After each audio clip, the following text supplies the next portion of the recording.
특히 국제 표준은 국가 간의 기술 외교라고 보거든요. 국익을 대변해서 서로 네고시에이션도 하고 합의도 이끌어내고, 이제 AI 시스템 같은 경우는 그런 인증체계들 가능하긴 해 하는 그런 의심도 들지만 아무것도 안 할 수는 당연히 없고요. 안심하고 그 서비스를 활용하거나 그런 제품을 써야만 시장이 열리는 것이고요. 안정성을 확보하는 자체가 중요한 기술이고 거기서 경쟁력을 가질 수 있다. 국제 표준 활동을 얼마큼 많이 했는지를 판단할 수 있는 하나의 팁이 있어요. 이것저것 표준을 좀 많이 만들었습니다. 뭐 사물 인터넷 쪽에 관련된 표준도 만들고, 심지어는 전자문서 그런 쪽에 표준도 만들고, 그 인공지능이라는 그 전공 때문에 여러 분야에 관여를 하게 되더라고요. 또 다른 영역은 이제 세멘틱이라는 영역이 있습니다. 뭐 지능 로봇 쪽에서도 예를 들면은 단순한 그런 거리 기반의 맵도 있지만 거기에 어떤 의미를 부여한 세멘틱 맵이라는 부분도 있거든요. 그런 부분도 제가 IEE에서 의장직을 맡고 있습니다. 그 워킹 그룹을 하나 만들어서 표준 활동도 하게 됐거든요. 그 국가 간의, 특히 국제 표준은 국가 간의 기술 외교라고 보거든요. 서로 우리가 국익을 안고 거기에 따라서 서로 네고시에이션도 하고 합의도 이끌어내고 하는 그런 과정이 필요하지 않습니까? 그래서 뭐 우리가 뭐 IOC든 UN이든 이런데 우리나라 분들이 이렇게 뭔가를 맡고 계시면 그래서 좋은 거잖아요. 그렇죠. 아무래도 국익을 대변해서 그런 합의점을 찾으려고 노력을 하니까 그래서 그것을 기술 외교를 하고 그런 부분에 있어서는 자부심을 느낍니다. 보니까 20년이 넘었더라고요. 국제 표준을 개발한 지가. 국가에서 표준의 중요성을 깨닫고 저 같은 기술 분야 사람까지 활동할 수 있게끔 지원한 그 덕분이라고 생각하거든요. 우리가 AI 관련해서 어떤 정책을 만들거나 할 적에도 그동안에 그런 노력들이 있었기 때문에 아마 지금 EU나 미국에서 하는 건 못지않게 좋은 정책들, 거기에 관련된 국제적으로 통용될 수 있는 표준들, 이런 것이 만들어질 수 있을 것으로 저는 생각을 합니다. 그 AI 관련해서 XAI 관련 프로젝트 리더 맡고 계신 데는 단체가 어떤 데입니까? 대표적인 3대 표준화 기구를 얘기할 적에 ISO, IEC, 그다음에 ITU, 이것은 이제 공적 표준이라고 그래서요. 그런 표준화 기구도 있고, 팁을 하나 드리면 국제 표준 활동을 얼마큼 많이 했는지를 판단할 수 있는 하나의 팁이 있어요. 금방 말씀드린 ISO 있잖아요. 보통 그렇게 보통 ISO, ISO 그러죠. ISO 표준. 그렇죠. 근데 사실은 ISO라고 읽지 말라고 거기서도 얘기를 합니다. ISO가 뭘 나타내는 거죠? 사람들이 인터내셔널 스탠다드 오거니제이션 이렇게 많이 생각합니다. 그거의 약자로 생각을 하는데 아닙니다. 정식 명칭은 인터내셔널 오거니제이션 포 스탠다디제이션이거든요. 그거 아니기 때문에 ISO로 읽어야 돼요. ISO하고 IEC하고 같이 만들어진 JTC1이라는 부분이 있고 거기에 SC42라는 문구가 있습니다. 워킹 서브 커미티인데 거기가 이제 인공지능 분야고 그 안에서 또 다시 워킹 그룹이 있습니다. 거기가 워킹 그룹 이름이 트러스 워슨이 있습니다. 그 안에서 제가 프로젝트 리더를 맡고 있습니다. 지금 뭐 외국에서는 저렇게 샘 알트만이 뭐 하고 하는데 우리나라에서 뭐 하는 거야 이런 거 많이 다시거든요. 그래서 저도 이제 잘 모르니까 우리나라는 뭐 하고 있을까라고 했는데 하고 계시는 분이 역시 계시는군요. 교수님께서 지금 세계적인 표준만 만드시는 게 아니라 또 그 경험을 갖고서 한국에서도 지금 표준 작업하고 뭐 이런 거 원칙을 만드시는 작업도 또 하시고 계시잖아요. 지금 ICT 표준 관련해서 인공지능 부분도 이제 ICT 분야 대표적인 표준이라고 생각할 수 있고요. 융합적인 성격이 또 강하기 때문에 국내 한국 정보통신기술협회, 뭐 TTA 이런 기관이 있습니다. 그쪽에서 표준화 노력을 굉장히 많이 하고 있죠. 거기서도 기본적으로 신뢰할 수 있는 인공지능 시스템, 그것을 개발하기 위한 가이드북, 거기부터 시작을 했어요. 그래서 아까 말씀드린 AI 시스템 각 단계 내에서 어떤 일을 해야 되는지 그것을 이제 구체적으로 표현하기는 너무 어렵고 또 업종별로 요구사항이 굉장히 다를 수가 있습니다. 그래서 저희가 취한 방법 중에 하나는 일종의 그 체크리스트. 요 단계에서는 요런 항목을 일단은 사람이 위해서 검사 체크해라. 우리가 음식 가공 과정 중에서도 반드시 각 프로세스 내에서 생산부터 나중에 그 제품 나오기 전까지 각 프로세스별로 지켜야 되는 규칙들이 있거든요. 아니면 점검 항목들. 1차적으로는 그런 항목을 만들었고요. 그것은 우리나라에서만 통용되는 그런 기준이 아니라 가능하면 국제적으로 통용될 수 있게끔. 그래서 그걸 가지고 SE42 이런 데서도 국제 표준을 만들 수 있게끔 그런 노력을 지금 하고 있죠. 비단 우리나라에서만 그렇게 하고 있는 것이 아니고요. EU AI 액트 많이 들어보셨죠? 그 과정에서도 사실 비슷한 과정을 거쳤습니다. 우리나라에서도 당연히 손 놓았던 건 아니고요. 초창기부터 지금 현실적으로 적용시킬 수 있는 방안이 무엇인가 기초부터 이렇게 쌓아나갔고 그 면에서는 이제 그 우리가 한국정보통신기술협회를 TTA라고 많이 예. 부르는데 TTA가 큰 역할을 했죠. 표준의 사실 가장 큰 힘은 인증 단계 내에서 일어납니다. 예. 더군다나 그 인증이 국지적으로 통용되는 인증이라 한다면 네. 예를 들어서 미국이나 유럽에 수출하기 위한 자율자동차를 만들었다. 예. 근데 그 나라의 인증을 반드시 받아야 되는 것이 아니고 만약 우리나라 주도로 국지적으로 통용되는 그 인증 절차가 있다. 그렇다면은 서로 상호 인정해 주기도 하고 예. 그렇거든요. 그러면은 얼마나 좋습니까? 국내에서 인증기관을 통해서 인증을 받고 그것을 수출하는데 장벽도 없고 네. 그것은 또 상호 호혜적일 수도 있지 않습니까? 예. 그래서 다음 단계로서 어떻게 하면은 국지적으로 통용될 수 있는 인증 절차를 만들 것인가 이해 당사자와 예. 그다음에 AI 개발 라이프 사이클 그 생명 주기 거기에 다 고려한 그러한 인증 절차들 그런 것들을 지금 계속 개발하려고 있죠. 일단 저희가 보통 유스 케이스라고 얘기하는 사용 예들을 많이 봅니다. 네. 또 거기서 공통적으로 필요한 요구 사안을 도출을 하고 네. 그 요구 사안에 기반한 규격이라든지 네. 아니면은 프로세스 또는 이런 것들을 만들어내는 거죠. 네. 이게 우리나라 실정에 맞는 그런 사용 예들이나 네. 거기에 필요한 요구 사안들 그것을 잘 도출하는 과정이 필요하고 그 과정이 언제나 전제가 돼야 됩니다. 인증에 관련된 부분을 만들 적에도 라지 랭귀지 모델 같은 경우도 네. 많은 데이터를 핸들링할 수 있고 컴퓨팅 파워를 감당할 수 있는 대기업 위주로 되기 때문에 그런 유수의 대기업이 다 참여하고 있는 민간 그 협력 체계를 만들고 그 안에서 공통적인 사용료와 그다음에 거기에 따른 당연히 그 산업체 요구사항과 그다음에 소비자 측 요구사항을 반영한 그런 인증 체계를 안전도 담보할 수 있어야 되고 네. 그다음에 시스템의 성능도 담보해야 되지 않겠습니까? 예. 두 마리 토끼를 다 잡을 수 있는 그런 그 인증 체계를 만들려고 노력을 하고 있죠. 이 체크리스트라는 게 저도 예전에 아르바이트 해보고 이러면 예를 들어 뭐 냉동차를 한다고 하면은 지금 몇 도 이하로 유지되고 있습니까? 그렇죠, 체크하고 그렇죠. 네, 그다음에 뭐 그렇죠. 청결사항은 유지가 됐습니까? 그런 체크리스트들 본인들이 체크하면서 나중에 문제가 생기면 다시 이게 문제였었구나 이렇게 네. 되돌아보기도 하잖아요. 그렇죠. 그게 한 2년 전 얘기고요. 이제 표준에서는 단순히 체크리스트로 끝나는 것은 아니죠. 그것을 증명할 수 있는 근거가 남아야 되는 거죠. 예. 앞서 잠깐 말씀드렸던 EU AI 액트도 그런 과정을 사실 거쳐왔습니다. 갑자기 어느 날부터 우리가 이걸 만들었으니까 네. 이걸 지키지 않으면 벌금 40억을 때릴 거야. 이런 어프로치가 아니었고요. 네. 그런 요구사항부터 반영을 해갖고 가장 먼저 한 작업이 가이드라인입니다. 이런 것을 통해서 앞으로 시스템 만들어보고 그다음에 거기서 추가적으로 보완해야 될 사안이나 개선점이 있으면 말해줘 해서 그것을 개선을 했고 그것의 결과로 이제 최종 법안으로 만들어진 것은 올해 초가 되는 거죠. 예. 그 우리나라도 이제 그 과정을 지금 하고 있고 그 과정 내에서는 EU 쪽에서 파악했던 그러한 요구사항이나 사용료들 자체는 당연히 다 고려를 하는 거죠.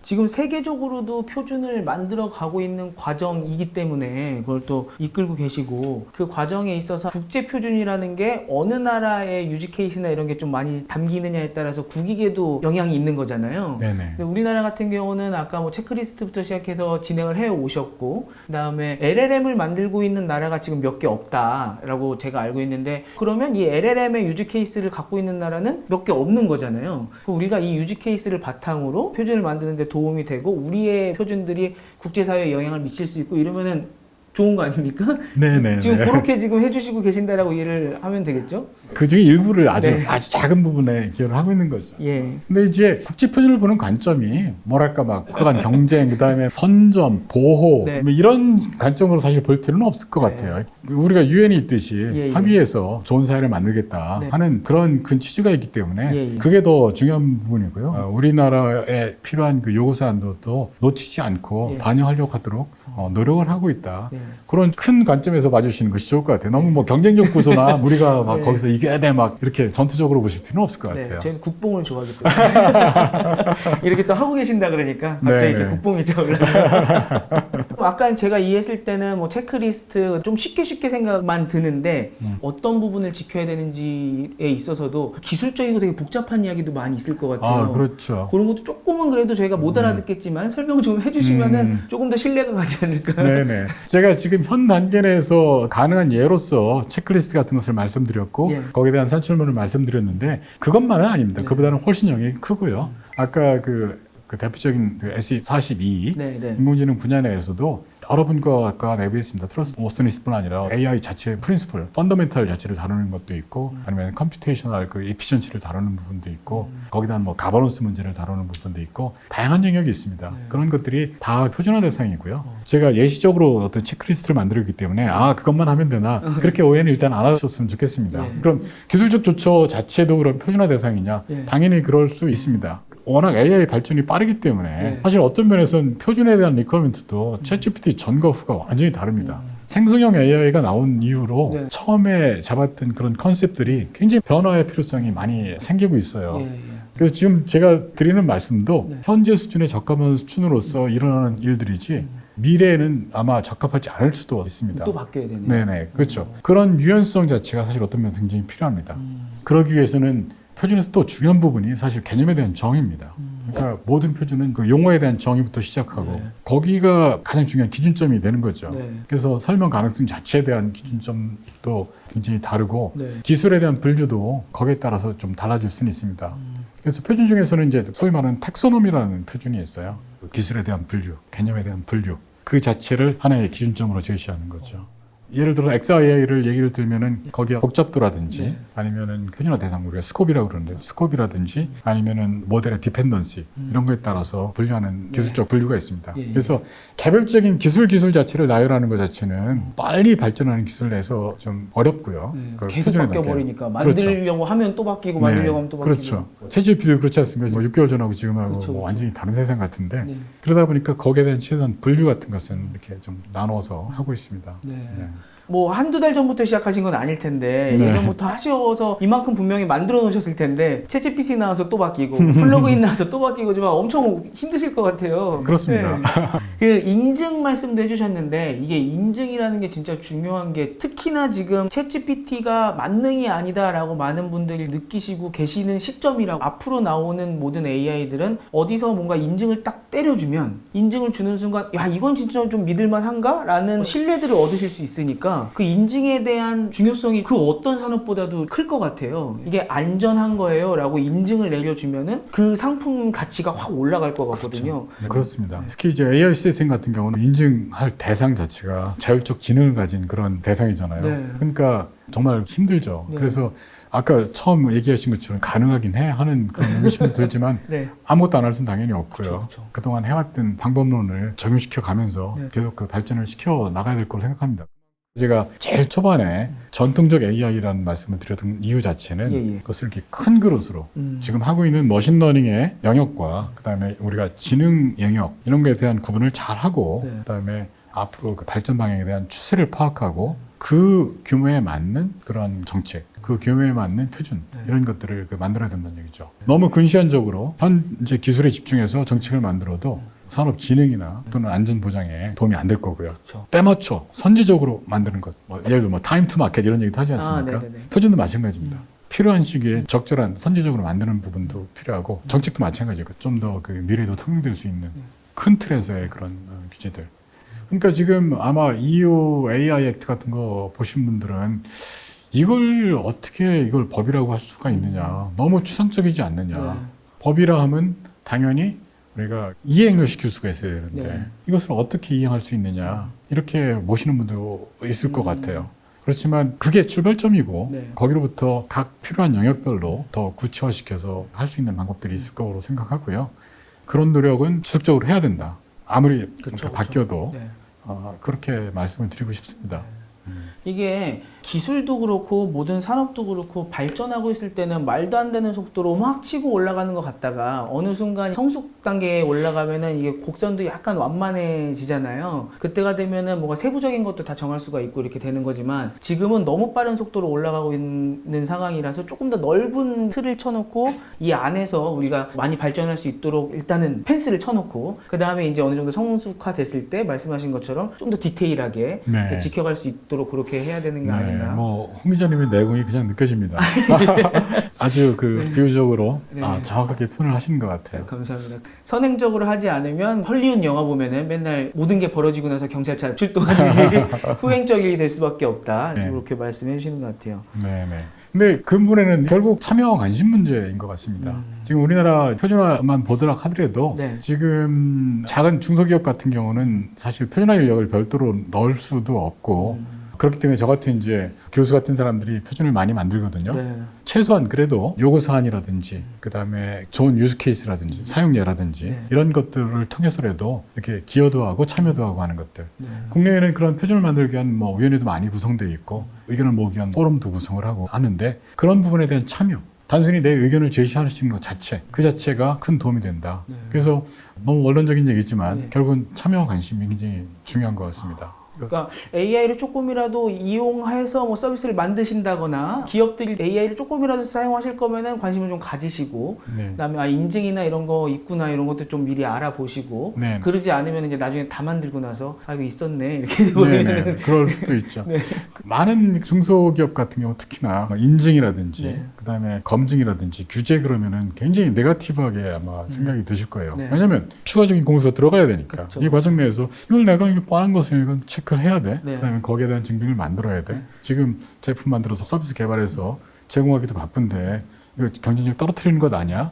이렇게 생각하시는 분들도 많으실 것 같아요. 예. 근데 그 다른 면도 좀 생각을 하셔야 될 것 같아요. 네. 제일 1차적으로서는 안심하고 예. 그 서비스를 활용하거나 또는 제품을 써야만 그쪽에 대한 시장이 열리는 것이고요. 예. 또 중요한 면은 안정성을 확보하는 자체가 중요한 기술이고 거기서 경쟁력을 가질 수 있다. 그렇죠. 많이 예를 드는 것이 환경 쪽, ESG 이런 얘기도 하지 않습니까? 근데 그것을 기업들이 나서서 하는 이유가 뭘까요? 돈 들고 귀찮은 건데. 그렇죠. 그렇죠. 네. 근데 롱텀으로 보면 그거 아니면은 시장에서 살아남을 수가 없기 때문에 그렇거든요. 네. 그다음에 거기에 필요한 기술을 개발하는 것, 그 기술 자체가 경쟁력이 돼서 경쟁력이죠. 그것이 또 다른 그 시장을 만들어낼 수도 있다는 얘기죠. 지금 환경에 대한 그런 기술들 그 자체가 돈을 벌어들일 수 있지 않겠습니까?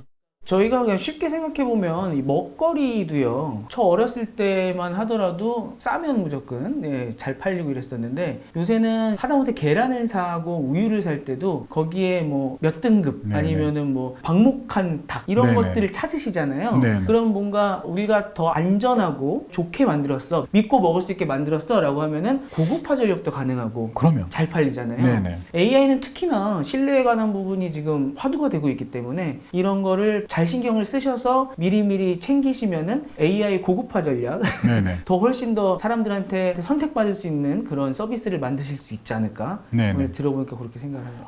오늘 정말 전통적인 AI 방식부터 처음에는 이거 옛날 방식인가라고 했었는데 그게 이제 앞으로의 문제들을 해결할 수 있는 키가 될 수 있다는 걸 오늘 힌트를 받았고요. 또 어떻게 하면은 지금 안전한 AI를 만들 수 있을까에 대해서 여러 가지 오늘 힌트를 받은 것 같습니다.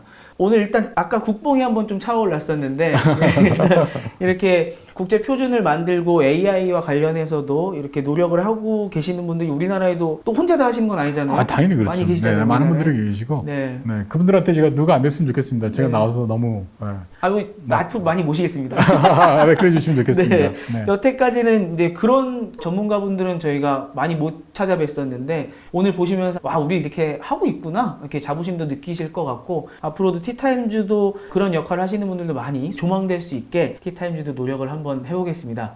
오늘 어려운 이야기였던 것 같은데 굉장히 쉽게 이해 가능하게 풀어주시느라고 너무 고생 많으셨고 너무 감사드립니다. 저도 감사합니다. 네. 네, 이런 기회 주셔서. 감사합니다. 고생하셨습니다.